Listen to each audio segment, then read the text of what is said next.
ज्यांना पराभूत केलं त्यांनी टीका करू नये. मंत्री उदय सामंत यांनी बाळ मानेंवर ही टीका केली आहे. उदय सामंतांच्या या टीकेला मात्र बाळ मानेंनीही प्रत्युत्तर दिलंय. टीका करणाऱ्यांना सत्तेचा माज आलाय. पक्षाने उमेदवारी मेरिट बघून दिली. बाळ माने यांनी उदय सामंतांना हा टोला लगावलाय. मला असं वाटतं की त्यांच्या वक्तव्यावर मी बोलून त्यांना काही मला मोठं करायचं नाही.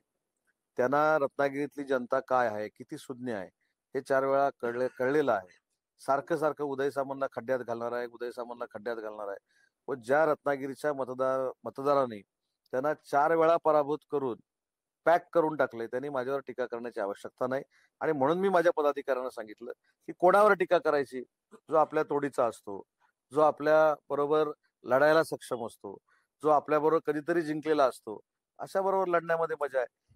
आपले टाइम वेस्ट करायचं, एनर्जी वेस्ट करायची, त्याच्यामुळे त्यांच्यावर बोलू नका अशा स्पष्ट सूचना मी दिलेल्या आहेत.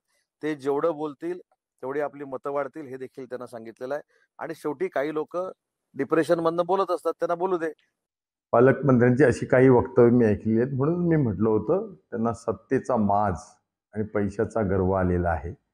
खरं तर मी जे काही प्रश्न विचारले होते ते काही वैयक्तिक विचारलेले नव्हते आणि ते सातत्यानं प्रत्येक प्रश्नाला बगल देऊन बाळ मानेला मी 4दा पराभूत केला असं म्हणतात. मला उदय सामंत आणि त्यांच्या लाभार्थ्यांना असं सांगायचं आहे की ज्या ज्या वेळेला ज्या ज्या पक्षानं मला उमेदवारी दिली ती माझी इलेक्टिव्ह मेरिट बघूनच दिली.